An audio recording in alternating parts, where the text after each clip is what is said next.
Kami tak nampak, bukan kami minta. Dan kami tak pernah minta pun simpati siapa-siapa. Cuma satu je kami minta.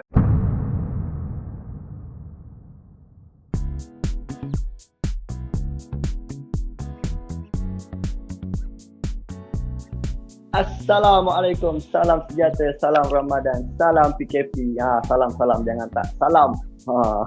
Okey, selamat datang ke rancangan Koyak Podcast.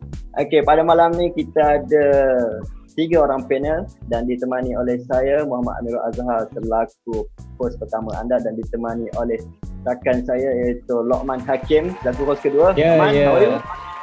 Ya, alhamdulillah sihat. Kamu macam mana ya? Amirul Azhar? Alhamdulillah baik. Macam mana puasa hari ni? Puasa ke tak?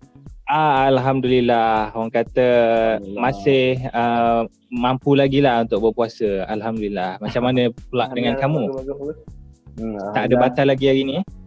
InsyaAllah tak ada lagi. Dekat ni. Lepas-lepas ni tak tahulah kan. Itulah. Jangan tu. Okay, kita teruskan dengan panel pertama kita iaitu Zul Haziq. Yo, what's up? Saya di sini. Alah, Zul kat mana tu Zul? Kat dalam bilik ke? Kat rumah. Dalam bilik. Kat rumah. Stay at rumah home mana kan? Zul? Rumah mana? Botek. Kat Botek, Perak. Orang Botek pula. Ajanya koma. Asal Botek ke? Awak orang Botek. Tak patutlah matanya pun Botek. Kau ajar. Okay, kita teruskan dengan panel kedua iaitu Aci. Yo, Assalamualaikum guys. Apa khabar? Waalaikumsalam. Ya. Waalaikumsalam warahmatullahi. Baik. Okay, dan Acik, apa khabar, Acik? panel yang ketiga. Alhamdulillah sihat man. Okay. Tak apa, teruskan Miro, teruskan. Kita ada panel kita yang ketiga iaitu Muhammad Afendi. Ya, Assalamualaikum guys. Waalaikumsalam. Afendi, macam mana puasa kat Johor? Alhamdulillah, okey. Baik. Alhamdulillah. Okey baik. Okey, sebelum kita teruskan dengan kita punya topik pada malam ini, jangan lupa subscribe, tekan button like dan jangan lupa tekan button bell supaya kita tak tertinggal lah untuk video-video yang selepas ni akan datang ni kan. Sebelum kita mulakan kita punya kisah kita pada malam ni, tekan subscribe. Kalau tak aku tak nak mula jadi. Okey. Ada. Topik kita pada malam ni ialah macam mana aku boleh buta. Kau ingat senang-senang je nak jadi buta yang diiktiraf kan. Lain macam Kasim Selamat tu. Kasim Selamat tu buta yang tak diiktiraf, so janganlah jadi macam tu yang memudaratkan diri.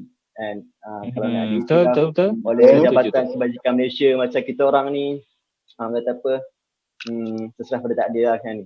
Setiap orang dia ada bahagian masing-masing kan. Okay, kita mulakan dengan cerita aku dulu pada malam ni, macam mana aku boleh buta. Okay, kisah dia bermulanya aku ni di isytihar sebagai orang buta ketika aku umur 18 tahun lah. Itu je lah kot cerita aku pada malam ni. Ada berapa soalan? Wah, ya, ringkas dan padat cerita anda ya Amirul Azhar. Ya, menarik. Boleh boleh saya tahu macam mana boleh jadi buta tu dan macam mana dapat mula-mula dapat detect buta tu kan. Setengah orang kan dia tak tahu kan dia buta kan. Itu sebenarnya yang aku nak tunggu tu, sebab aku malas nak cakap panjang sebab nanti korang tanya soalan bukan. So mulanya aku sekolah rendah dulu aku pernah accident tau. Aku accident. Time tu memang tak pakai helmet lah, memang berdentum lah kat kepala. Alamak. Time tu Tuhan je lah yang tahu sakit dia macam mana, sampai aku sendiri pun dah lupa dah sakit dia macam mana. Mungkin waktu punca aku detect umur 18 tu, mungkin waktu sekolah tu aku dah start rabun. Cuma aku tak perasan tau. Bila aku tak perasan tu aku macam abaikan lah. Dan bila aku dah umur 18 tu, mata aku dah start makin kabur. Dia macam dah makin kabur. Daripada situ yang aku pergi check doktor. Asalnya aku pergi klinik pakar. Ada satu klinik pakar mata ni, nama dia pakar mata kan. Tapi bila pergi tu amat mengecewakan lah, sebab dia sendiri pun tak dapat detect. Dia pun sendiri tak tahu kenapa dengan mata aku ni. Aku macam, apa benda tu? Kan kata kena pakai mata tapi dia pun tak dapat detect benda. Aku macam apa? Tak malah. Lepas tu ada lepas tu aku ada pergi kedai spek mata. Dia sampai ke orang kedai spek mata tu yang nampak pelik kat mata aku. Dia kata dia suruh pergi check. Bagus jugalah. Dia walaupun dia kedai spek mata, bukannya klinik pakar mata, tapi dia boleh macam pelik tau. Dia macam something wrong somewhere. Dia boleh detect lah kot kan. Dia suruh pergi check dekat HUM. Bila aku check tu barulah aku tahu aku ada satu masalah saraf, nama dia retina fragmentosa. Memang doktor kata lambat laun tu memang akan tak nampak langsung lah. Cuma cepat atau lambat lah, cuma kita tak tahu lah bila kan. Kira kita itulah kira lama jugalah ambil masa untuk dapat tahu kan ada masalah retina tu kan. Lambat juga lah. Tapi kalau dapat tahu awal pun tak ada apa-apa inisiatif lain pun sebab memang tak ada solution untuk sembuhkan penyakit gini kan. Setakat ni memang teknologi tak ada lagi lah. Dan sebab saya dengar tadi pun Miro cakap Miro tak perasan waktu sekolah dulu kan dia mata okey lah dia tak perasan daripada tak sekolah kan. Jadi tak apalah mungkin tak ada rezeki masa tu kan. Tak apa tahu menarik cerita tu. Okay, kita teruskan dengan Lokman punya cerita pula macam mana bermulanya mata tu tak nampak. Ya, saya pun ada jugalah orang kata kemiripan kan jalan ceritanya cik. Dia lebih kurang jugalah dengan cara dengan Miro kan. Pernah pergi masa kecil tu dekat klinik pakar mata tapi dia pun tak dapat detect yang saya ada masalah. Katanya sebab mata saya ni dia masih dalam progres untuk tak nampak, jadi dia tak dapat detect. Tunggu proses orang kata proses tu berhenti barulah dia dapat detect. Tapi itulah sebabkan dia dah cakap macam tu, masa tu saya pergi dengan ayah saya. Jadi kita orang pun tunggu kan bila proses tu berhenti. Dalam masa yang sama mata saya pula makin lama makin tak nampak. Tapi yang masa kecil tu saya pergi klinik mata tu kecil lagi lah, sekolah rendah kot. Lepas tu benda tu berlarutan. Masa tu saya dah pakai spek. Spek makin lama makin naik power. Saya ingat saya last saya punya power dalam 1200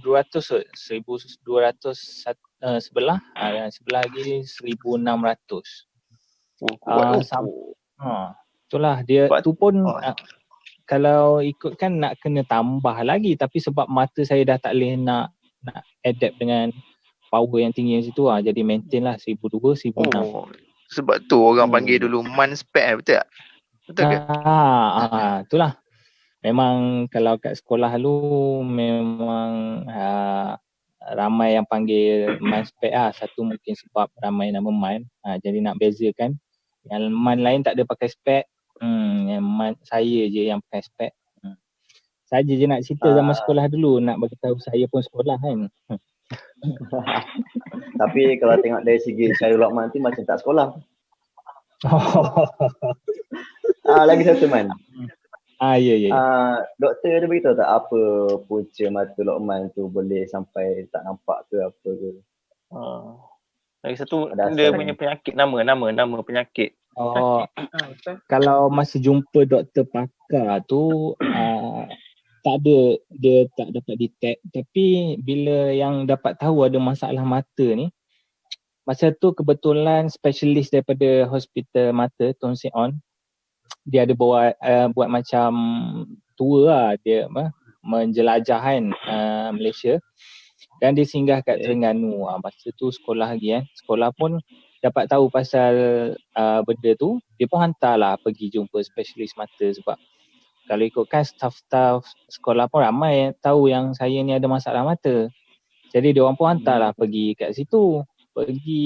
Tapi kan masa pergi orang kata untuk check mata dengan spesialis tu, yang lain semua daripada sekolah OKU. Mana memang OKU penglihatan lah. Mana yang sekolah normalnya cuma saya seorang lah waktu tu. Rupa-rupanya sekolah dapat maklumat yang salah. Dia cuma nak ni je lah pelajar-pelajar daripada pendidikan khas. Jadi tapi alang-alang dah pergi tu kan, pergi je lah, check terus. Orang kata alhamdulillah jugalah sekolah hantar tu, daripada situlah baru dapat tahu masalah mata ni. Saya ada masalah glaukoma, nama masalah mata tu. Dia berkaitan dengan saraf lah. Ya saya. Boleh saya tanya satu soalan? Boleh cik. Okey, tempoh mata Lokman ni nak ke tahap lagi teruk tu mengambil masa yang sangat cepat ke ataupun dia berperingkat? Dia orang kata alhamdulillah jugalah, dia tak ada terus drastik ambil terus gelap kan. Dia berperingkat lah, tapi masa yang saya tahu tu pun sebelah mata dah tak nampak. Masa tu mata belah kiri memang dah tak nampak, dan sebelah kanan okey lah, alhamdulillah masih full lagi lah masa tu. Cuma bertahan dengan mata sebelah kanan je lah waktu tu. Okay, cuba Lokman gambarkan sikit apa itu glaukoma, sebab saya yakin 100% rakyat Malaysia ni kurang terdedah dengan penyakit-penyakit mata ni. Apa itu glaukoma, Lokman? Glaukoma ni saya, kalau tak silap saya, mungkin glaukoma ni dia ada banyak jenis, tapi kalau macam yang saya ni, doktor cakap ada berlaku pendarahan di belakang mata, dan doktor cakap saraf mata saya tersumbat. Sebab mata ni dia memerlukan cahaya untuk hantar ke mungkin saraf otak, mana yang berhubung dengan otak. Tapi saraf tu dah tersumbat. Jadi yang benda itulah yang membuatkan mata saya, image yang terpancar daripada mata saya tu dia tak dapat nak sampai pada otak. So far otak Lokman okey lah ya, tak ada masalah? Alhamdulillah lah, dia cuma efek mata, tak ada melarat sampai otak. Kira alhamdulillah jugalah tu kan. Alhamdulillah, syukur. Okay Man, boleh teruskan dengan panel-panel yang lain? Itulah nanti apa sekarang? Sekarang kita boleh terus dengan panel kita yang pertama, saudara Zulhazi. Okay, saya di sini. Ya, saya teruskan First of all, thank you kepada host-host kita. Okay, secara official atau rasmi lah, saya dah jadi buta masa saya umur 20 pada tahun 2013. Tapi sejarah dia sebenarnya, saya ada masalah mata sejak lahir. Yang mana masa saya lahir, masa saya baby tu, kelopak mata saya tu dah ada macam biji-biji macam berpasir tau. Berpasir.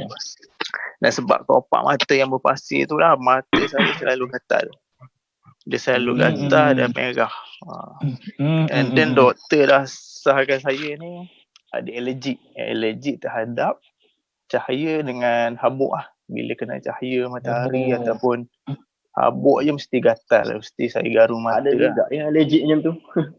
Dia macam-macam. Itulah, tapi yang saya rasa Zulhazi bukan mata je gatal, memang jenis yang gatal lah kot. Okay, teruskan. Itu kau hajar. Okay, teruskan. Itu penyakit allergic mata ni dia berterusan lah sampai saya umur lepas habis SPM, and then sampai saya belajar diploma. Dalam antara masa tu saya guna ubat mata apa yang doktor suruh kan. Lepas tu ada pergi klinik kerajaan, ada klinik swasta ada. Tapi bila tiba waktu saya praktikal, saya ambil diploma tu praktikal, masa tu mata saya dah memang tak nampak. Nampak kabur, memang kabur gila teruk, mata pun merah. Lepas tu pergi hospital kerajaan. Bila pergi tu, doktor tahan terus masuk ward. Selama sebulan lah duduk ward. Masa umur 20 duduk ward sebulan. Memang ngam-ngam sebulan. Dalam masa sebulan tu, doktor dah sahkan saya ni ada dulu ada allergic, sekarang ada tambah pula penyakit baru glaukoma. Sama macam Rahman tadi. Oh ya, sama lah kita. Tapi masalah saraf kalau juga, macam saraf mata saja tak ada, saraf otak tak ada. Macam okay. tapi macam Lokman dia dah B1 kan, totally blind, tapi saya alhamdulillah masih boleh nampak dalam 30-40% lagi lah. Kalau untuk pengetahuan sama, glaukoma ni dia punya penglihatan terhad. Terhad tu maknanya dia boleh nampak benda yang depan je. Benda yang sisi dia tak nampak. Contohnya macam kita tengok teropong ataupun kita masuk dalam terowong lah, kita nampak straight depan je. Macam tu lah. Betul. Kira vision daripada tepi tu dia tak ada lah. Tak ada. Tapi ada juga kawan kita. Tapi kawan kita ada juga yang boleh nampak tepi. Dia macam-macam lah. Setiap orang jenis. Macam-macam jenis. Jadi Zul Haziq. Ya saya. Okey, contoh kalau macam seseorang tu nak tahu dia tu dapat glaukoma, apa simptom-simptom pertama dia? Adakah dia pening ke, sakit mata ke? Dia, bak kata doktor, apa yang saya tahu, glaukoma ni orang cakap dia silent killer. Kenapa dia silent killer? Sebab dia ambil penglihatan kita ataupun dia hilangkan penglihatan kita, tapi tak sakit. Mata kita tak sakit. Dia memang orang cakap silent killer. And then apa yang boleh tahu, dia boleh monitor dengan tengok kita punya tekanan mata lah. Kalau siapa ada glaukoma ni, dia punya tekanan mata dia tak stabil. Bila tekanan mata tinggi tu, kita punya berbola mata atau biji mata akan besar. Kalau tekanan mata terlalu rendah, dia akan kempis lah. So kat situ boleh tahu lah. Bila kita pegang mata kita kan, kita check kalau mata kita ni luar biasa besar, maknanya kita punya tekanan mata tu dia tinggi lah. So jadi bila tekan sampai sekarang penyakit sampai sekarang penyakit glaukoma ni masih ada ubat ke ataupun ada rawatan yang tertentu untuk kurangkan benda tu? Apa yang saya tahu, doktor bagi tahu glaukoma ni memang tak ada ubat dia lah. Dia takkan boleh baik, cuma dia boleh kontrol. Cara kontrol dia dengan memakai ubat ataupun buat operation lah. Bagi macam untuk saya dah operation dalam berapa kali? 5-6 kali lah. So alhamdulillah sekarang sekarang saya punya tekanan mata stabil lah, stabil. Tapi tak boleh nampak lah 13 kali. Tu lagi banyak.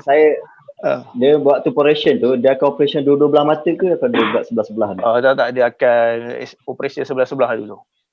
Bila sebelah nanti kalau dua-dua tak boleh nampak langsung. So dia ambil masa berapa lama tu untuk dia buat lagi sebelah? Andai kata dua-dua mata tu pressure dia naik tinggi. Masa sebab takut saya nanti buat macam contoh sebelah kanan kan pressure dah tinggi, kiri pun tinggi. Takut lagi kan bila kita buat operation kanan nak tunggu turn untuk yang sebelah kiri tu, takut akan efek lagi teruk ke sebelah kiri tu apa macam mana. Masa saya dulu kan, tekanan saya dua-dua tinggi. So first doktor buat belah kanan dulu. Selang sehari tu terus buat belah kiri sebab memang dah tekanan dua-dua tinggi. Ikutkan dia nak buat dalam masa seminggu atau 2 minggu, tapi untuk takut jadi apa-apa kan, so dia buat selang sehari lah macam tu. Yelah. Jadi operation tu untuk melambatkan titik-titik blind tu ke macam mana Zul? Operation tu untuk melambatkan proses kebutaan. Dia bukan untuk bagi baik, tapi untuk melambatkan proses kebutaan ataupun untuk kekalkan apa yang ada lah sekarang. Macam tu je. Dia tak akan boleh baik. Minta macam Zul nak mencelah. Ya Fendi. Boleh silakan. Tak ada ke try buat dari segi perubatan kampung ke? Ada, dulu memang ada banyak try. Tapi itulah bila kita dah baca-baca kaji-kaji kan, apa yang doktor cakap tu, dari segi sains tu, kita tengok memang betul lah. So yang lain ni tak ada lah. Dulu ada, sekarang ni dah tak ada lah. Semua guna ubat hospital lah. Ubat doktor bagi je lah. Okey. Okay, menarik cerita. Betul. Dia kiranya Zul Haziq ni lebih kurang macam saya, cuma saya ni totally blind lah, memang langsung tak nampak sebab saya memang tak pernah buat operation. Macam Zul Haziq pun dah 5-6 kali kan. Saya tak pernah langsung. Mungkin tu salah satu faktor yang buatkan lagi cepat kot. Proses kebutaan. Cepat apa tu? Proses kebutaan. Kadang ya? ada setengah orang buta ni kadang dia sensitif dengan perkataan buta tu sendiri. Kadang betul. Dia kata panggil lah blind je lah, panggil buta macam kasar. Dah macam seolah-olah macam bila nak panggil tu dah macam buta tu menganut ke sesuatu yang lain. Benda lembut sikit. Dia macam ni lah, babi dengan khinzir kan. Mungkin bila sebut babi tu dia macam teruk sangat bunyi kan. Bila khinzir tu macam okey lah sikit bunyi. Tapi kurang macam tu lah kot kan. Okay, kita teruskan. Okay, kita teruskan dengan panel kita yang kedua. Tak lain yang tak bukan Saudara Acik. Ya, Lokman. Okay, teruskan dengan cerita anda. Assalamualaikum para pendengar Koyak Podcast. Okay, masalah mata aku ni, sebenarnya masalah mata aku ni daripada keturunan lah. Macam aku sendiri, mak aku pun adalah seorang OKU dan abang aku pun juga seorang OKU. Serta adik-beradik belah mak aku pun juga masalah OKU. Semuanya OKU yang sama, penglihatan. Macam aku sendiri lah. Dia orang tu macam mana? Totally blind ke apa? Okay, dia macam masalah macam masalah mata aku ni, aku ada dua masalah mata. Okay, yang pertama aku ada nama dia macular degeneration. Macular degeneration ni keturunan lah. Berketurunan. Okay, yang kedua ni masalah mata aku nama dia stagat. Stagat ni yang menyebabkan bola mata hitam aku ni tak center. Dia bergegar. Apa tadi? Magat. Stagat. Stagat. Ingat magat ni. Okay, berbalik kepada masalah.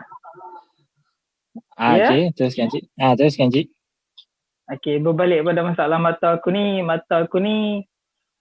dia berperingkat lah. Dia berperingkat daripada 0 to total blind lah, macam tu. Macam aku sendiri daripada kecil aku ada masalah mata tu. Cuma masalah mata aku tak aktif lagi. Maknanya kata semakin kita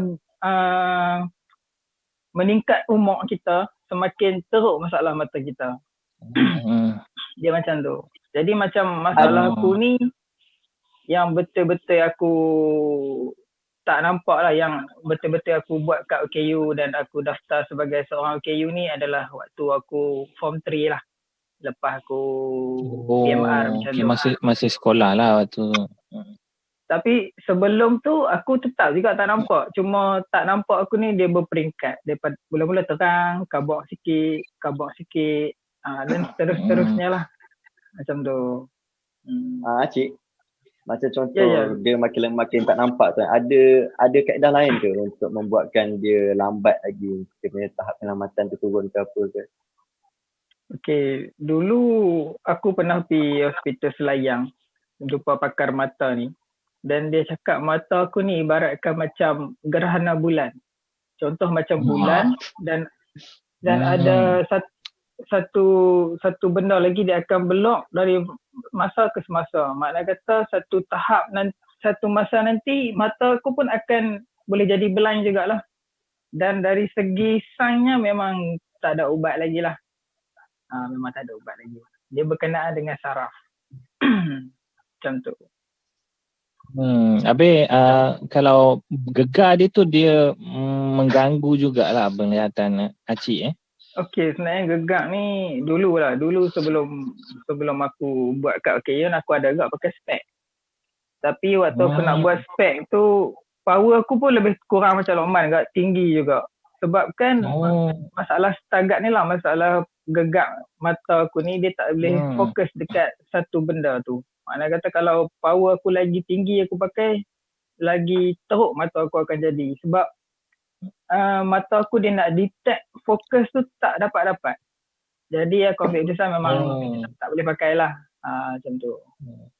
Dia kabur tu ada juga. Dia mana kabur dengan gegar lah mata Acik ni. Dia kabur dengan gegar. Okey, dia macam ni lah aku gambarkan kat hampa.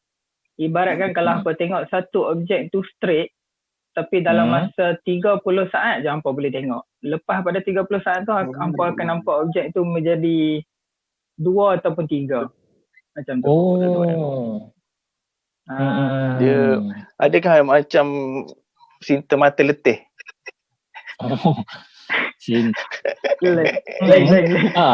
Dia tak ada kena itulah orang kata kalau dia mata letih selalunya yang saya dengar lah, cuba minum jus carrot lah, jus lobak, mungkin yang tu boleh membantu lah kan. Pada siapa yang bertanya pasal mata letih tadi tu, mungkin boleh cubalah lepas ni. Terima kasih atas info. Jadi masalah mata aku ni memang sampai sekarang 2020 ni memang tak ada ubat lagi lah. Cuma kita cuba ikhtiar cara-cara tradisional lah, cara-cara organik lah macam tu. Macam Mak cakap lobak, tomato. Identik dia apa? Ya? Okay, teruskan. Apa tu? Teruskan. Ya macam tu lah. Kalau untuk pengetahuan, untuk info para pendengar Nina Bobo pula dah, Koyak Podcast ni. Carrot, lobak semua ni memang sangat bagus lah untuk mata. Raspberry, ada keci, ada sangat bagus untuk mata. Betul, yang tu sebaik-baiknya. Itulah sebab itulah orang kata Arnab tak pernah pakai spek kan, sebab dia selalu makan lobak. Betul. Dia selalu makan lobak. Jadi ada apa-apa soalan? Saya nak tanya sikit. Waktu yang Acik mula-mula dapat detect pasal masalah mata ni, maksudnya senang kira daripada waktu first Acik dapat kad OKU sampai sekarang, dia punya penglihatan tu ketara tak beza? Maksudnya dia punya progress tu cepat ke?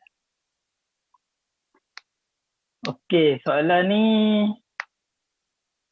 dia berperingkat jugalah, sebab aku secara jujurnya lepas aku dapat kad OKU ni aku sangat depress lah. Aku sangat depress dan aku macam dah tak mau ambil tahu dah pasal masalah mata aku ni. Okey. Jadi bila aku tak mau ambil tahu sangat benda tu sebenarnya memburukkan diri aku sendirilah, dan tahun demi tahun memang masalah mata aku makin lama makin cepat lah proses tak nampak tu kan. Dan lepas pada tu aku adalah cuba suplemen apa semua tu, dan alhamdulillah lah sekarang ni maintain. Okay. Alhamdulillah lah kalau boleh maintain ya. Okay, menarik cerita Cik. Itulah, dalam masa yang sama kita juga dapat info penjagaan mata kan. Okay, bagus. Macam mana Mirul? Tak apa, kita boleh teruskan dengan apa yang kita Okay, kita teruskan. Cik Fendi macam dah tak sabar-sabar tu nak menceritakan dia. Itulah. Kan Cik Fendi? Okay, macam aku ni kan, macam mana aku boleh jadi buta ni disebabkan kemalangan jalan raya lah. Pada umur aku 18. Dah habis sekolah lah waktu tu. Dah habis sekolah lah, sebab time tu dah kemalangan tu pun aku memandu kereta kan. Time tu dapat lesen. Degil lah jenis. Baru ada lesen lah ni. Keluri dia nak bawa. Tentu lah. Okay, time tu lah kemalangan tu. Sebab dah masuk hospital lah, sebab terentak memang sampai koma lah. Koma pun dah sebulan. Lama sebab ada pendarahan dekat bahagian kepala sebab terentak dekat steering. Tak langgar apa accident tu? Sebab seingat saya dengar pun saya terbabas lah. Terbabas lah. Mana kira betul lah dia accident, dia tak ingat. Kalau dia ingat tu maksudnya dia sengaja langgar lah tu kot. Betul. Memang tak sengaja, dah start dia nak macam mana kan. Betul. Kita teruskan. Teruskan. So apa dah koma sebulan tu, time sedar-sedar tu memang dah terus tak nampak lah. Doktor mencakap memang saraf mati dah rosak dah tak boleh buat apa. So nak buat operation pun doktor cakap memang tak boleh, 50-50. Sama ada kalau kita buat operation tu, doktor cakap kita akan nampak sikit atau kita terus tak nampak, totally blind terus. Lagi satu Fendi. Waktu Fendi sedar bangun tu dah koma kan, tengok mata dah tak nampak. Selain mata tu ada ke efek-efek lain? Efek lain tu macam tangan patah ke, kaki patah ke, hidung memang patah. efek mata lah. Ada bahagian lain yang patah ke? Tu, ada pendarahan dekat bahagian otak lah. Okay. Ada side effect dekat otak lah ni. Dekat otak. Lepas tu dekat bahagian rahang gigi, retak. Retak gigi. Tapi okey lah, alhamdulillah lah, semua gigi-gigi selamat lah ya. Alhamdulillah semua okey. Jadi waktu Fendi sedar dari koma tu, waktu Fendi sedar dari koma tu, Fendi ingat tak apa yang memang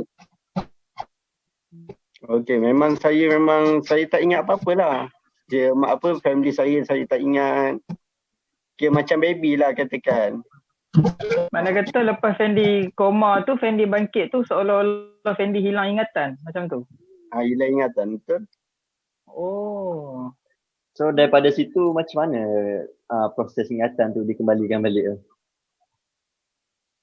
Agak lama lah, berbulan-bulan juga. Tak ingat semua kan. Macam tu lah. Tak ada buat operation ke untuk buang pendarahan dekat otak tu ke apa? Pendarahan tu tak ada. So doktor buat macam mana saya tak pastilah sebab saya pun tak tahu apa-apa. Jadi tak berapa. Mata Fendi sekarang macam mana? Boleh gambarkan sikit sebelah kanan dan sebelah kiri. Okey, mata belah kanan saya nampak sikit lah. Mata belah kiri ni dah tak nampak dah. Memang totally blind lah belah kiri tu.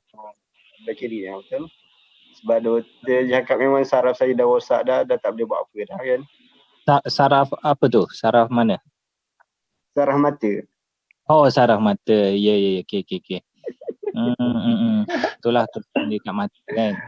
Jadi Fendi ada cuba rawatan-rawatan tradisional ke? Nak try ubat mata tu? Dari segi perubatan kampung lah, ada try buat kan. Orang cakap aja kat sini boleh buat boleh ubat mata kan. Try pergi tapi sampai sekarang pun tak ada apa-apa, tak boleh buat apa kan. Masih belum rezeki lah, Tak ada rezeki. Sebab kita cari yang kata perubatan macam cari jodoh juga. Okey, Zul Aziz, ada apa-apa nak tanya ke tu? Cak Fendi? Teruskan tak. Tak ada, okey. Fendi? Okey, terima kasih Fendi. Tapi sebelum tu saya nak bagi pendengar-pendengar kita lebih mengenali Fendi ni. Siapa-siapa yang dah subscribe channel ni boleh tengok video Fendi mengumumkan tarikh puasa. Jadi siapa yang nak tengok macam mana Fendi kan rupa dengan lebih jelas lagi, boleh tengoklah video tu. Boleh tahu kacak ke tak kacak. Betul. Dalam video tu orang kata memang nampak segak lah Fendi, berpakaian sepelengkap macam Tok Kadi tengok. Tok Kadi ke Tok Mudiman? Alamak, sebab dia pegang tongkat. Kalau dia pegang gunting memang Tok Mudim lah jadinya tu. Jadi Fendi, saya ada satu soalan lah. Saya ada satu kata-kata lah kan untuk Fendi kan. Cuba Fendi bagi sedikit nasihat lah kepada pemandu-pemandu kenderaan yang suka bawa kereta laju ni. Okey, kepada pemandu kereta kan. So, berhati-hatilah. Kena tengok sekeliling tu, jangan bawa laju. Okey, Mirul. Mirul? Okey, itulah. Nak tambah sikit lah tentang apa yang terjadi dekat kita kan, sama ada disebabkan keturunan ke ataupun genetik kita sendiri ataupun kita pernah accident dulu ke apa kan. Kita kena anggap ni salah satu asbab lah. Bukan satu punca utama. Yang penting ini semua apa, kita accident ke apa ni cuma asbab je untuk kita jadi tak nampak, dan setiap orang dia ada bahagian masing-masing kan. Okey. Dan kita dah masuk ke scene yang kedua ni. Scene kedua kita ni, kita nak cakap tentang macam mana kita nak bangkitkan balik kita punya diri tu. Dan sikit sebanyak kalau ada orang lain yang ditimpa perkara yang sama macam kita ni kan, kita tak tahu kan dia timpa benda yang sama ataupun benda-benda lain ke, sebenarnya dia boleh ambil moral of story daripada apa yang terjadi dan macam mana kita nak bangkit daripada kejatuhan yang kita jatuh sebelum ni kan. Okey, bagi aku sebab kita mulanya aku start tak nampak tu aku umur 18 tau. Time tu kau faham lah, kita orang dapat jiwa muda kan, darah tengah panas lagi kan. Cikgu nak enjoy sana sini. Tengok umur 18 doktor kata okay kan. Lepas macam okay kan. Tak nampak kan. Yang paling membuatkan aku down lagi bila doktor kata one day mata aku akan tak nampak langsung. Memang aku down gila lah tentu kan. Tapi daripada situ aku belajar kita kena bersyukur.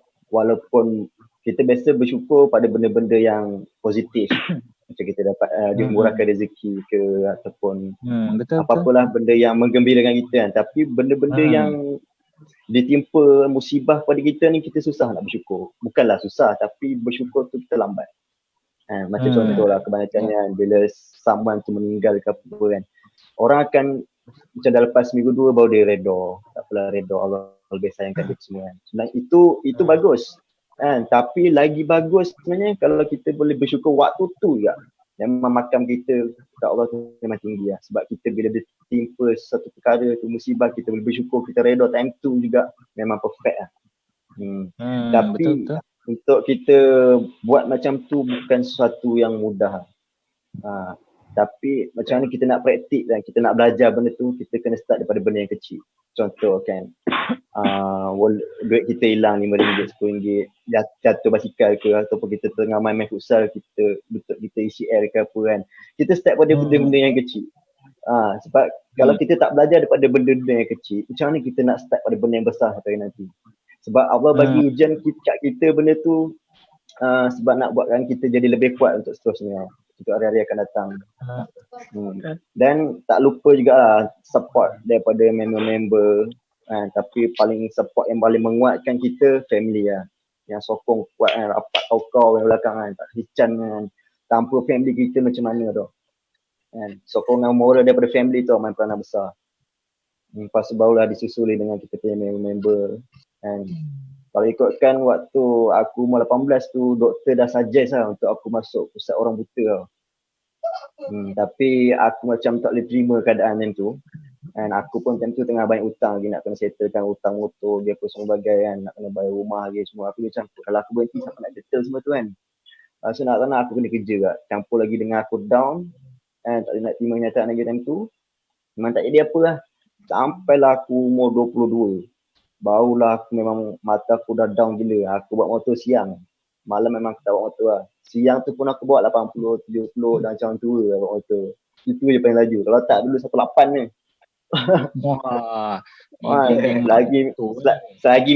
Lagi meter tu tak ketuk dinding kan. Tapi tu lah.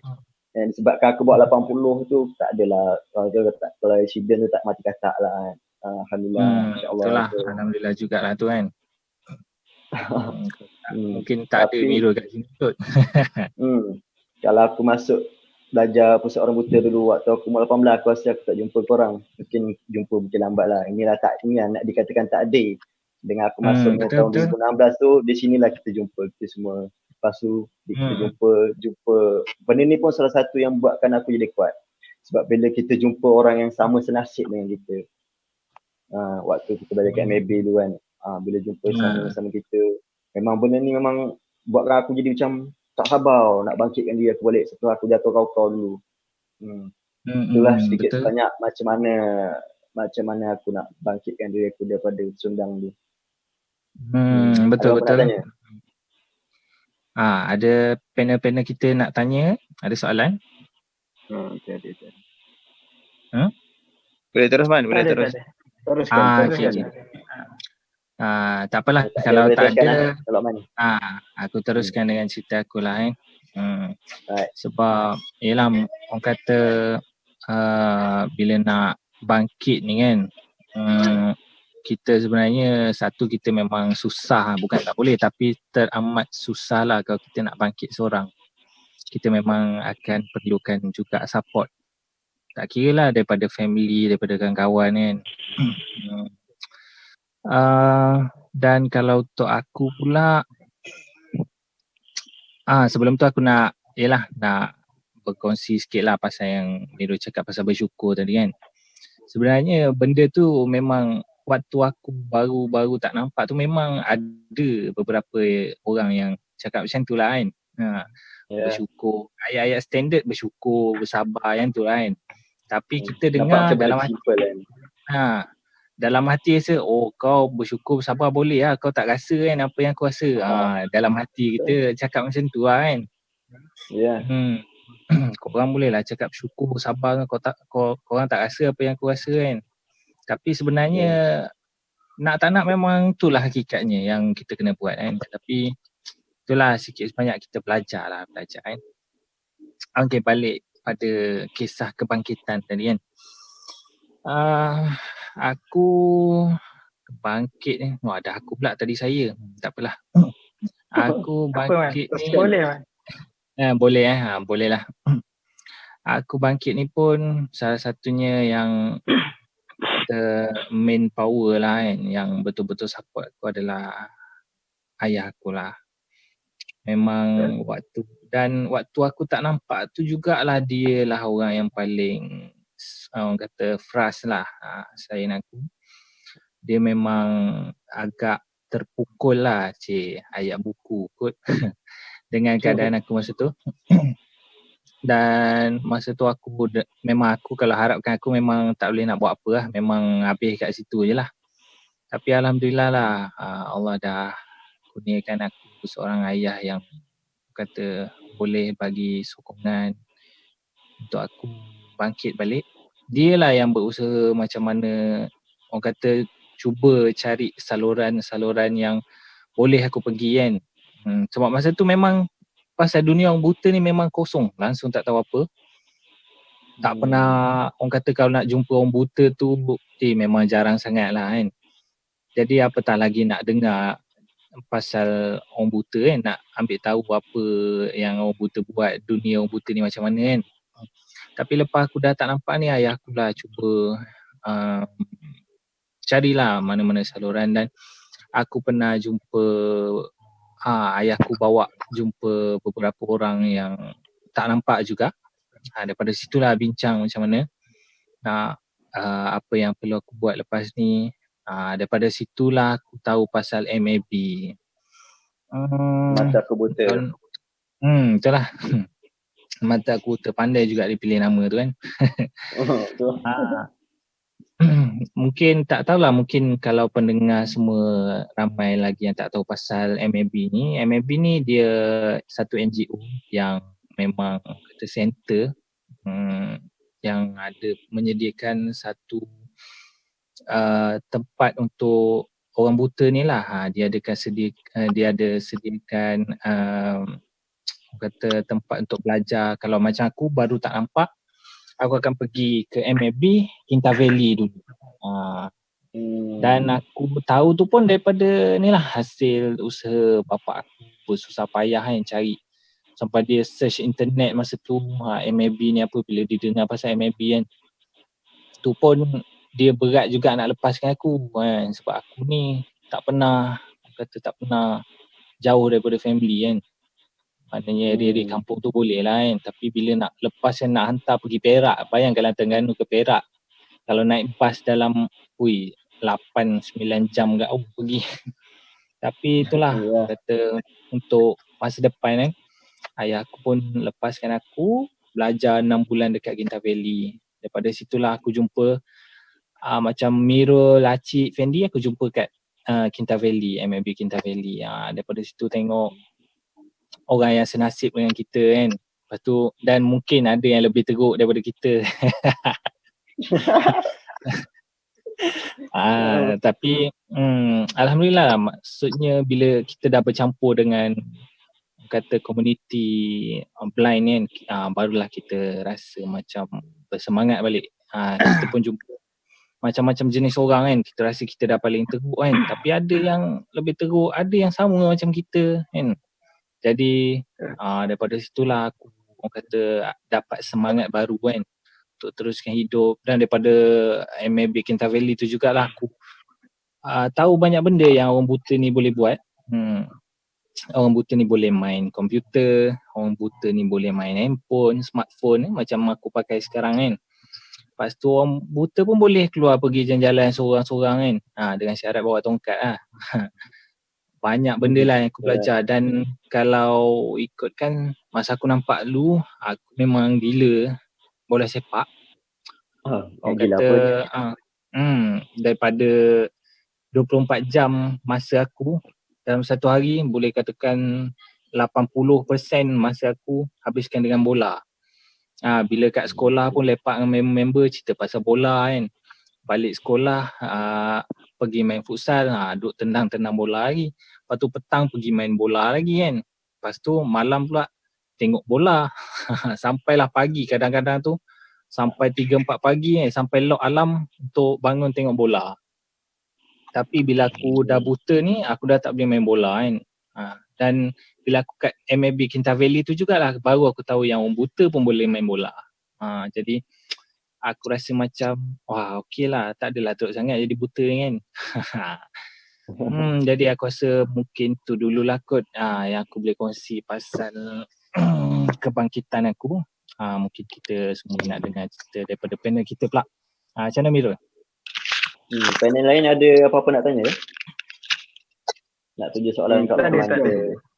Teruskan. Tak ada kalau tak ada, kita teruskan dengan cerita Zul Aziz lah. Macam mana membuatkan dia bangkit balik daripada kesusahan ataupun pernah jatuh sebelum daripada, ni. Kalau ikutkan Zul Aziz dah jatuh, tergolek semua dah meletup kan. Macam mana dia bangkit balik? Boleh ceritakan sikit Zul Aziz? Boleh. Tapi Man jangan lebih-lebih sangat Man. Tak. Saya cuma untuk memudahkan orang faham. Thank you. Okay, untuk aku pula dia berbeza daripada cerita-cerita ke orang yang sebelum ni kan. Di mana aku bangkit ni sebenarnya bukan sebab family, bukan sebab kawan. Aku bangkit ni sebab diri aku sendiri. Aku nak benda tu.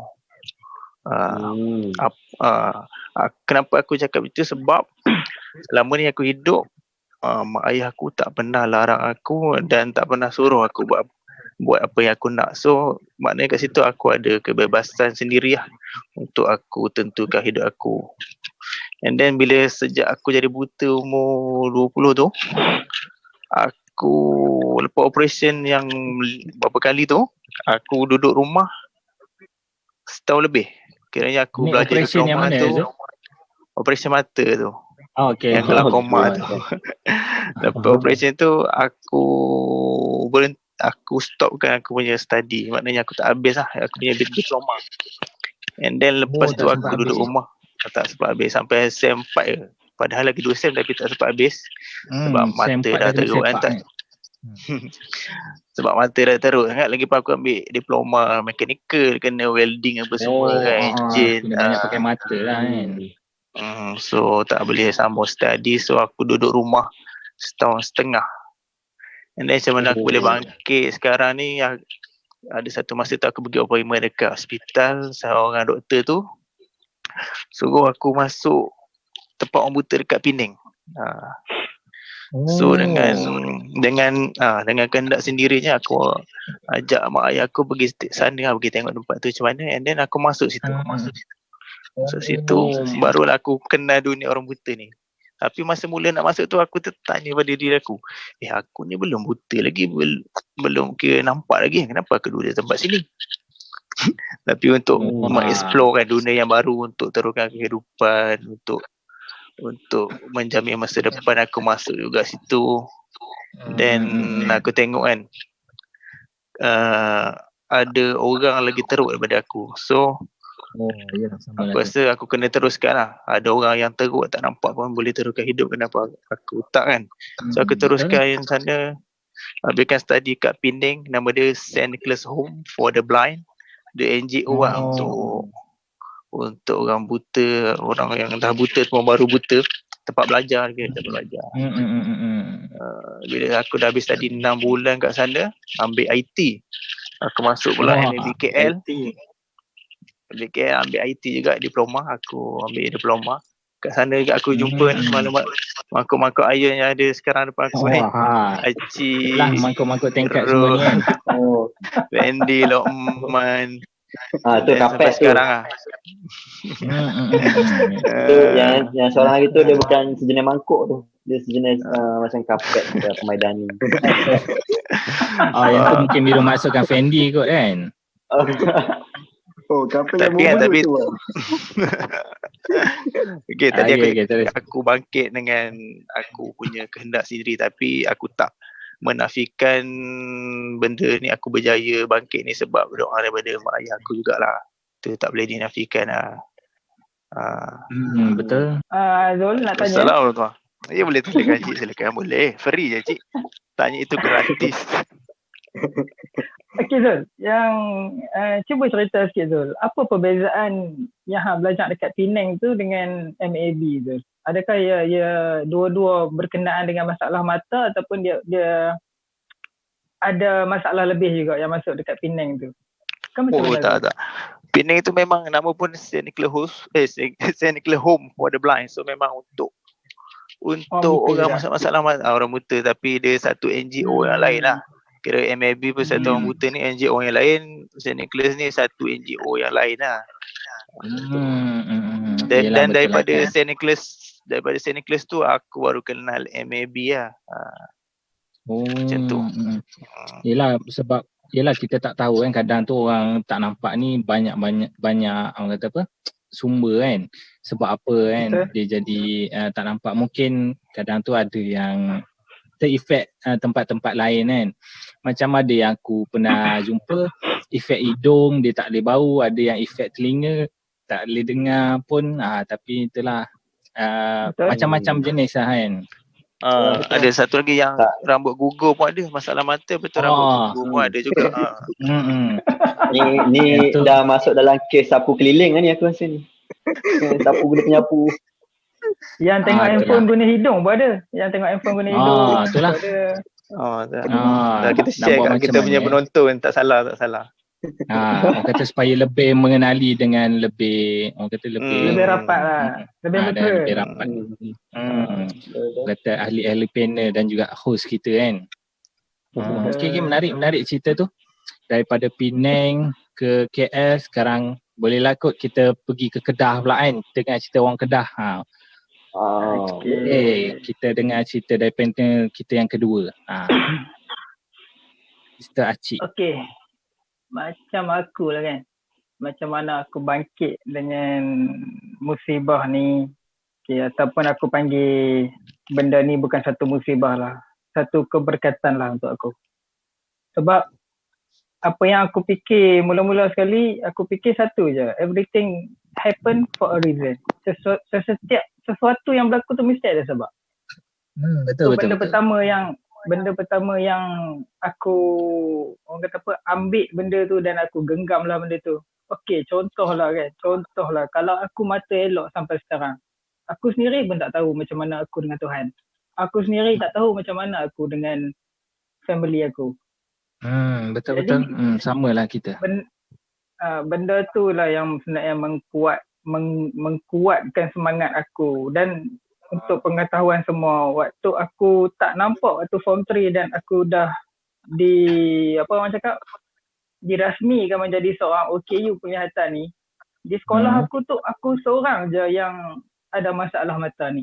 Dan sekolah tu tak pernah ada kes OKU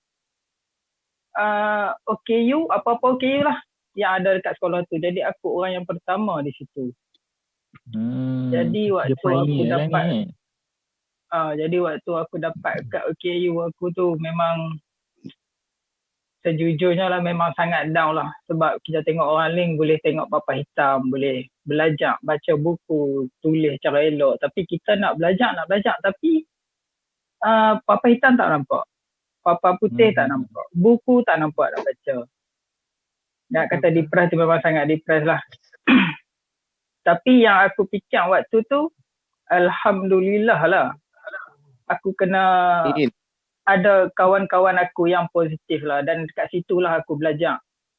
Jadilah seorang yang positif. Jangan anggap masalah mata aku ni ataupun sesiapa yang pendengar-pendengar Koyak Podcast ni ada apa-apa kekurangan pun, jangan anggap kekurangan tu adalah satu kelemahan. Positif. Betul-betul. Tapi Cik nak tanya ya. Waktu sekarang ni kita kena fikir positif ke negatif kalau berkenaan corona ni lah? Allah, negatif tu. Jangan positif. Itulah pasal.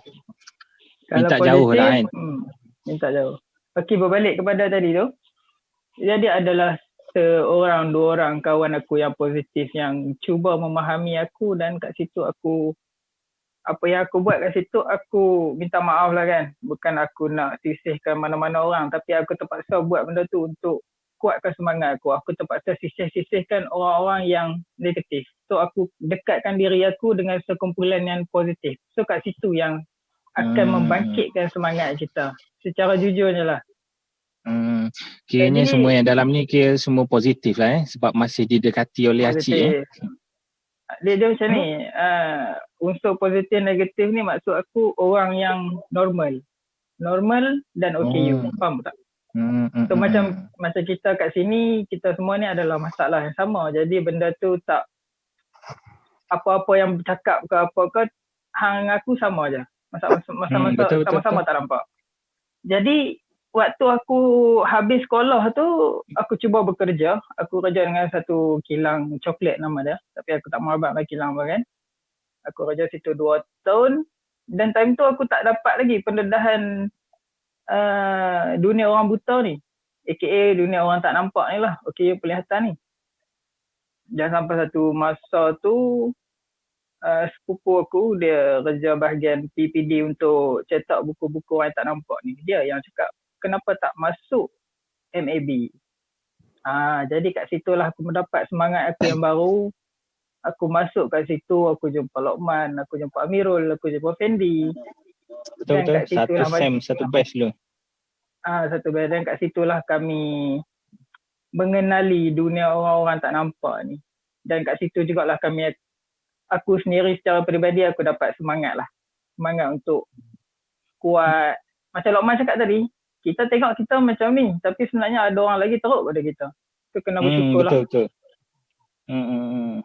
Kita walaupun okey, teruskan. Macam aku alhamdulillah aku boleh nampak lagi tapi aku terfikir macam mana Lokman jalan. Macam mana Lokman tabah dengan ujian dia. So kat situ secara berperingkat benda tu yang akan kuatkan semangat kita lah kat situ. Jadi tak lupa juga family pun main peranan dan yang paling penting nombor 1 dekatkan diri dengan Tuhan lah. Kena terima hakikat. InsyaAllah. Itu je. Ada soalan? Ada siapa-siapa nak tanya? Nak tanya sebab tadi pada awalnya tadi Acik ada cerita pasal family kan?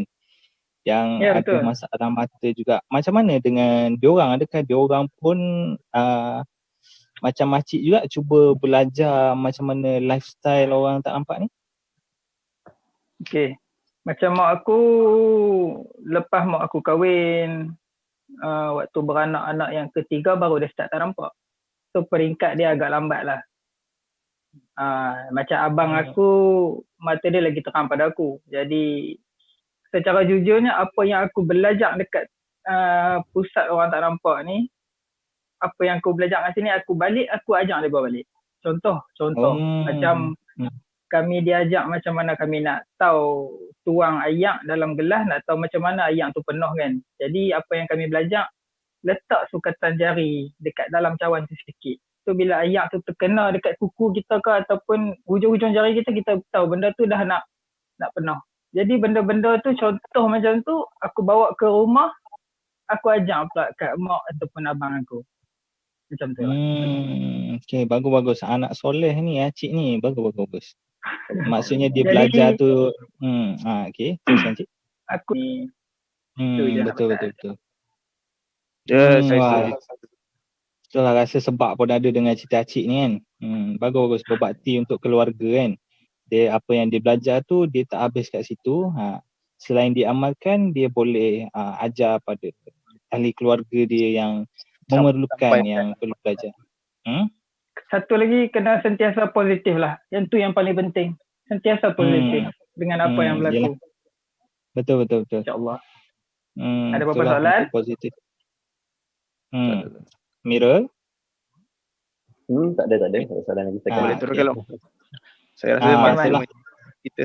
Terima kasih. Okay lah, mungkin kita boleh ke panel kita yang terakhir. Iaitu saudara Afandi. Ya, saya. Macam mana aku boleh apa ni? Macam bangkit. Mana boleh bangkit?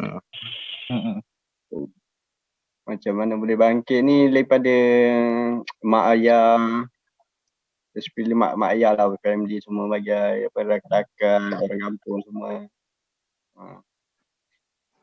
Sebab mak ayah aku pun cakap lah kan. Mak ayah aku cakap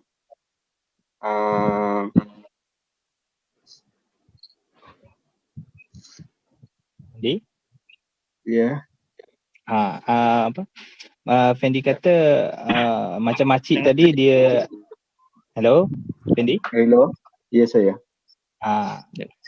Macam acik tadi dia ada kata mungkin faktor keturunan apa kan. Macam family, background family ada yang mempunyai masalah mata ke? Macam mana? Ada? Ada. Saya seorang saja. Oh, okey lah. Alhamdulillah lah semua boleh support Fendi lah kan. Ya. Okay, support daripada family tu penting lah Dari segi bangkit tu kan, bangkit daripada apa mak ayah ni, mak ayah aku mencakap, yalah, mak ayah pun sampai bila je. Belum bermasanya kan. Mak ayah aku cakap itu. So aku terfikir, yelah betul juga. Habis nak mengharapkan adik-beradik belum tentu lagi kan boleh jaga kita. Betul. So aku teruskan aku belajar lah. Pergi belajar pusat orang buta tu. Kenal macam mana Lokman ni, macam mana kan. Acik, Irul. So aku dapat bangkit lah daripada tu. Oh macam ni, diorang macam ni kan. Betul. Fendi? Macam saya. Okay, teruskan Fendi. Pada mulanya macam mana Fendi dapat tahu adanya pusat latihan orang buta MAB tu? Pada mulanya dapat tahu tu pergi kebajikan masyarakat lah. So time tu nak pergi nak pergi tanya dia macam mana nak pergi belajar kan. So dia cakap lah pergi kat sini dekat Kental Valley. So dekat Kental Valley tu kita cuma belajar basic lah, mengenali macam mana contoh macam pakai tongkat, macam mana komputer, mobility pakai ya kan macam tu. Kiranya yang banyak membantu family ialah betul lah apa yang family Fendi cakap tu kan.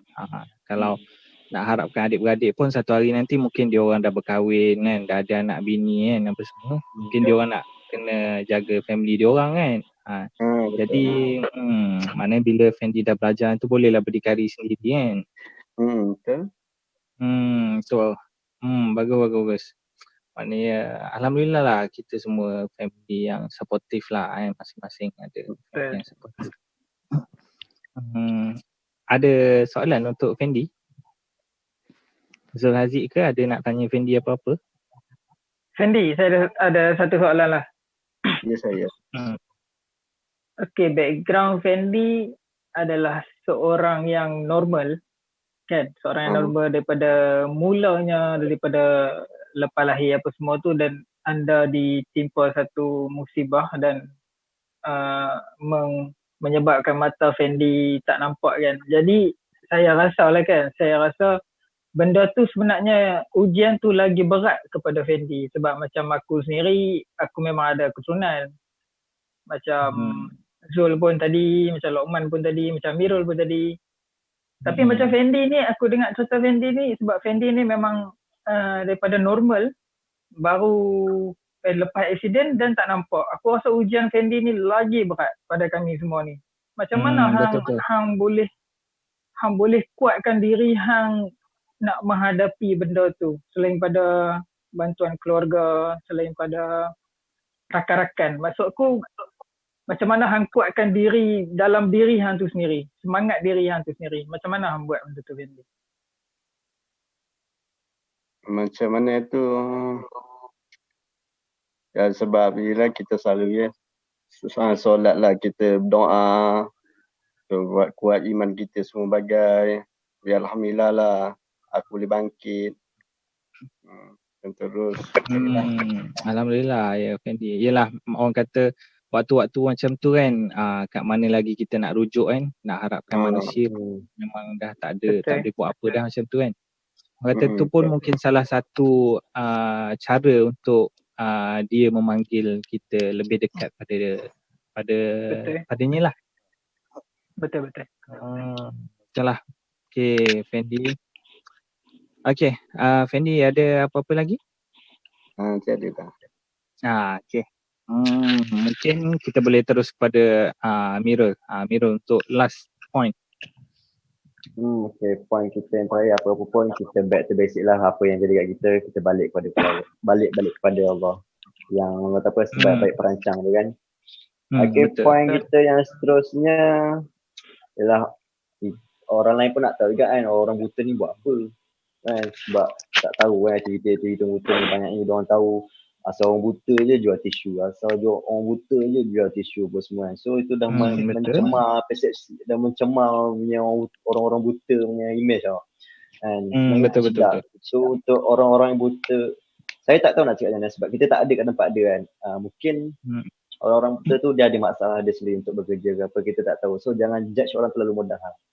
Macam aku sekarang ni, apa yang aku buat, pada asalnya aku kerja sebagai tukang urut lah. Kalau sejak dah buta ni, kerja sebagai tukang urut dan aku bekerja di Kelantan. Yang sekarang aku dah pindah daripada Kelantan, aku bekerja di Perak. Tapi di Perak ni tak bekerja lagi lah sebab sampai Perak dah kena PKP kan. Sempat je lah extend, tak tahu lah bila kan. Harap-harap tak berpanjangan lah PKP ni. Nak tanya Amirul. Dulu memang belajar urut ke macam mana? Tak, asalnya aku tak belajar urut pun. Asalnya aku belajar finance business. FB, aku belajar dekat MAB tu lah. Pada asalnya aku belajar finance business. Lepas tu secara tak langsung tu aku belajar juga tahu urut. Sungguhnya aku ada backup lain. Selain aku ada kemahiran dalam pentadbiran, aku ada kemahiran dalam urut. Sebab untuk peluang pekerjaan untuk pentadbiran ni, untuk OKU amat susah sebab kita kena bersaing dengan orang normal. Memang kerajaan dia ada sediakan slot person untuk OKU tau. Tapi betul lah, aku ada dengar tu. Tapi dia pilih-pilih, bukan semua OKU dia ambil. Dia lebih utamakan kepada OKU fizikal dan yang lain-lain. Kalau untuk blind ni dia jadi macam blind, dia boleh buat apa? Dia boleh ke pegang komputer? Sekali kalau dia nak standar, dia nak pergi kerja pun semua macam mana? Dia dah jadi macam tu tau. Dia panggil interview pun tak panggil. Macam mana kita nak present apa benda yang kita boleh buat? Macam mana kita nak meyakinkan dia apa yang kita boleh buat? Persepsi masyarakat tu lah kan. Persepsi masyarakat tu yang buatkan orang OKU buta ni yang nak bekerja begitu jadi susah sikit. Ada tapi susah lah. Nasib baiklah alhamdulillah aku terdetik nak juga belajar urut, and selain aku belajar kat MAB tu dengan cikgu kat sana, dengan member satu bilik dekat Kelantan pun aku banyak juga belajar kat sana, dekat syarikat urut kat sana. Sampailah sekarang ni aku bercadang nak buat sendiri kat Perak, tapi tempat saya extend lah. Sekarang Mirul kat Perak maksudnya tak keseorangan lah dekat Perak kan, dah terkandas kat sana kan. Yelah ada peneman kan. Alhamdulillah terkandas kat sini. Kalau terkandas kat Kelantan, pisang teruk kat tu. Itulah. Alhamdulillah sempat berpindah kan. Pisang layu. Allah. Ya, kalau Okay lah Man, teruskan. Dah habis dah cerita aku. Okay. Macam aku sekarang ni sama macam Mirul juga. Kerja urut lepas habis belajar kat MAB. Belajar apa tapi, kat MAB? Belajar kat MAB dulu aku belajar IT sama dengan Zul lah. Kira aku ni junior Zul lah. Zul kira dia lagi senior citizen daripada aku lah. Tapi kan dia okay you lebih sikit. Itulah. Dia kata dia lebih dulu daripada aku kan. Dia kena pegang tongkat dulu daripada aku. Apa dia tu? Kita dah terus cerita personal terus. Okay.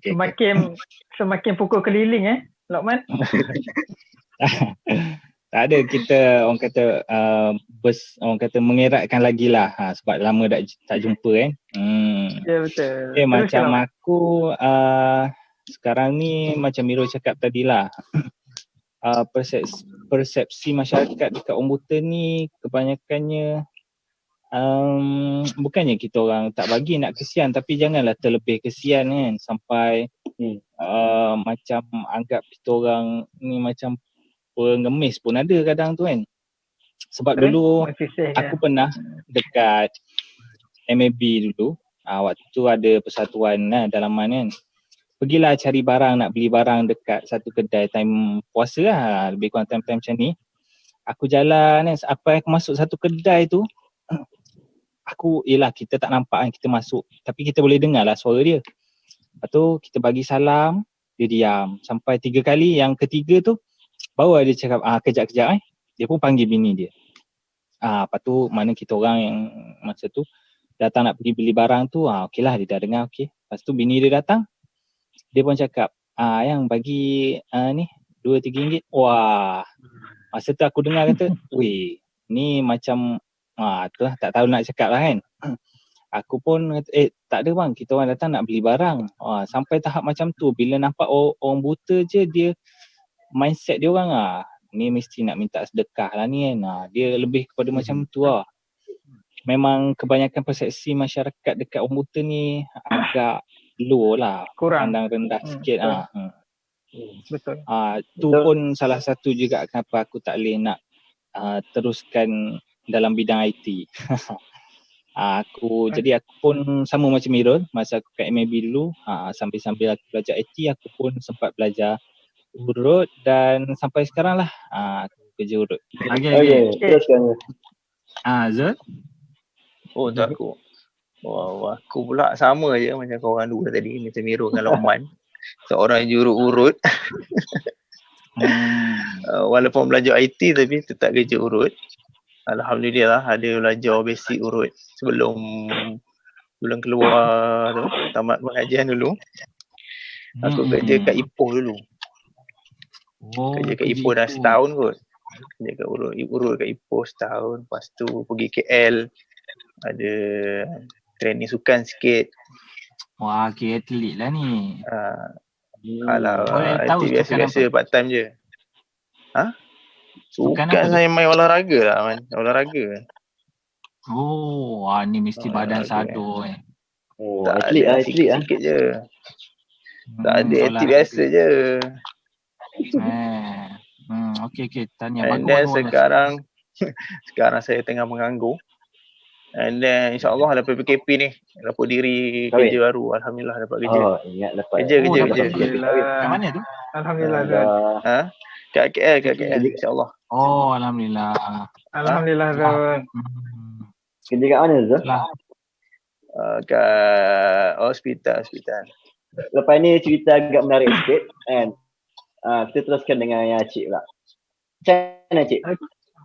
Okay, macam aku dekat MAB dulu aku belajar urut lah kan. Sama macam Fendi, macam Amir Lobak. Amir Lobak, ya. Macam Tapi aku secara jujurnya aku tak kerja bahagian tu. Aku rasa minat aku ni lebih kepada bisnes lah, lebih kepada perniagaan. Aku lebih kepada perniagaan dan sampai sekarang ni aku tak ada kerja tetap lagi. Aku buat macam-macam kerja. Aku ada jual gadget, aku ada trading ada rezeki, adalah jual-jual barang-barang keperluan sikit. Lebih kepada bisnes lah dan insyaAllah mungkin tahun depan ataupun bulan 10 atau bulan 11 tu aku akan cuba ni lah menjalani satu perniagaan lah sendiri insyaAllah. Kalau mungkin kalau ada dirancang. Betul lah. Nak tahu juga perniagaan apa yang Acik buat tu. Perniagaan ni masih dalam perancangan sebab ia melibatkan aku, abang aku dan ayah aku lah. Family lah, business family. Business family, tapi yang handle tu mungkin aku dan abang aku. Dan insyaAllah lah kami masih dalam perancangan, adakah mungkin kedai makan mungkin insyaAllah lah tak ada lagi dalam list, tapi yang dalam list kami insyaAllah kedai makan lah kot, kedai makan bentuk western semua tu macam tu. InsyaAllah insyaAllah nanti InsyaAllah nanti kalau dah buka tu bolehlah wawarkan dalam kita punya channel kan. Mana-mana yang berdekatan tu boleh singgah lah. Boleh insyaAllah. Sebelum tu bolehlah sponsor geng-geng pantry gelap ni. Dah jadi businessman kan. InsyaAllah amin. Okey Man, teruskan panel seterusnya. Okey, untuk panel kita yang terakhir, last but not least, okey, Afendi. Boleh update sikit apa yang Fendi buat sekarang? Sekarang ni sekarang ni dia dah jadi tukar urut. So aku belajar dulu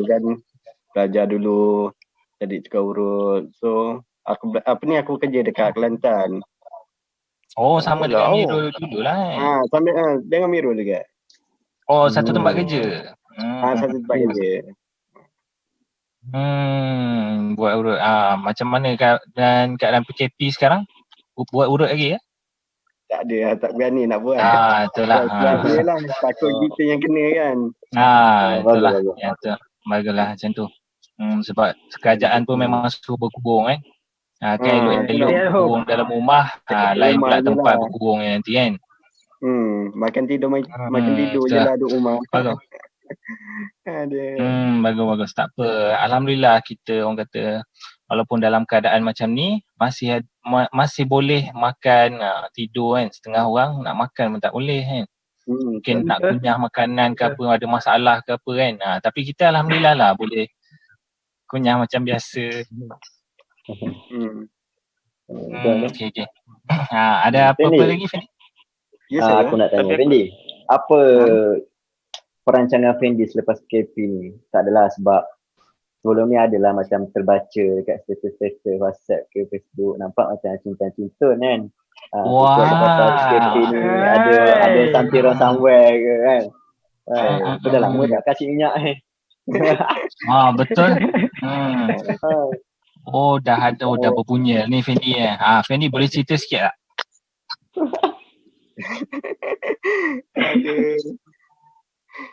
InsyaAllah InsyaAllah lah nanti dapatlah juga makan nasi minyak nanti. InsyaAllah amin. Benda yang baik tak salah Fendi dikongsikan. Betul. Kan boleh dipercepatkan lah benda yang baik ni kan. Tak elok dilambat-lambatkan. Time-time PKP ni pula orang kata line clear sikit. Maksudnya orang kata senang lah kau nak buat kan. Tak ada nak perlu buat kenduri ramai-ramai kan. Itulah maksud saya. Orang kata line clear lah, tak perlu nak belanja besar lah kan. Betul. Aku setuju sangat dengan pun dah kesuntukan masa ni kan. Dah pukul berapa dah kan. Kesuntukan ni aku rasa dah terlajak ni. Itulah. Seronok berbual kan. Cukup sampai di sini saja. Apa-apa pun jangan lupa like dan share video ni. Dan subscribe channel kita orang, share jangan tak share. Dan jangan lupa like juga kita orang punya Facebook page dekat Pantry Gelap. Dan mungkin itu saja kan, nantikan kita di episod yang lain. Ya, episod yang akan datang. Check it out. Assalamualaikum. Waalaikumsalam warahmatullahi. Okay, dah.